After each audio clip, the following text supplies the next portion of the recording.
গাধাকে সৃষ্টি করার পর তাকে বলা হলো সকাল থেকে সন্ধ্যা পর্যন্ত তাকে ক্লান্তিহীন পরিশ্রম করতে হবে,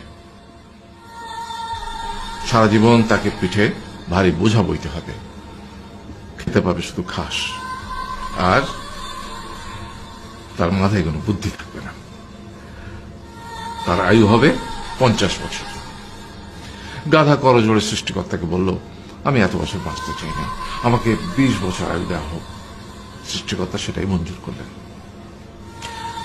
কুকুরকে যখন সৃষ্টি করা হলো তখন তাকে বলা হলো যে সে হবে মানুষের সবচেয়ে বড় বন্ধু, কিন্তু সে খাবে মানুষের উচ্ছিষ্ট, এবং তার আয়ু হবে 30 বছর। কুকুর সৃষ্টিকর্তাকে বলল, আমি এত বছর বাঁচতে চাই না, আমাকে 15 বছর আয়ু দেওয়া হোক। সেটাই মঞ্জুর করা হলো। এরপর বানরকে বলা হলো, তুমি শুধু গাছের এ ডাল থেকে ও ডালে ঝুল খাবে এবং নানান রকম ফন্দি ফিকির করে মানুষকে আনন্দ দিবে, তোমার আয়ু হবে 20 বছর। বানর বলল, আমি 20 বছর বাঁচতে চাই না, আমাকে 10 বছর দেওয়া হোক। সেটাই মঞ্জুর করা হলো। এবার এলো পুরুষ মানুষের পালা। তাকে বলা হলো যে তুমি হলে প্রাণীকুলের মধ্যে সবচেয়ে বিচক্ষণ এবং বুদ্ধিমান, সেই জন্য তোমাকে প্রাণীদের শিরোমণি করা হলো এবং তোমার আয়ু হবে 20 বছর।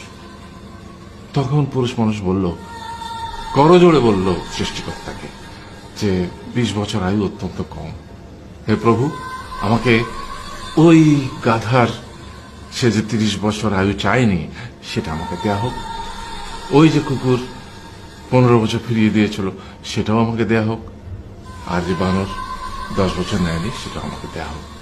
20 বছর অত্যন্ত কম, আমি দীর্ঘদিন বাঁচতে চাই। সৃষ্টিকর্তা সেটাও মঞ্জুর করলেন। তারপর কি হলো? সেই থেকে ছেলেরা পুরুষ মানুষ হিসেবে বাঁচে 20 বছর, তারপরের 30 বছর সংসারের বোঝা পিঠে করে বয়ে বেড়ায়, সেটা কার মতো? গাধার মতো। তারপরের 15 বছর সে তার ছেলে মেয়েরা যা দেয় সেই রকম ঠিক কুকুরের মতো উচ্ছিষ্ট খেয়ে বাঁচে। আর তারপরে বৃদ্ধ বয়সে ঠিক বানরের মতো, যেমন গাছের এডাল থেকে ওডাল ঝুল খায় বানর, তেমনি এই ছেলের বাড়ি থেকে ওই ছেলের বাড়ি, আর নানান রকম ফন্দি ফিকির করে তার নাতি নাতনিদের আনন্দ দেওয়ার চেষ্টা করে।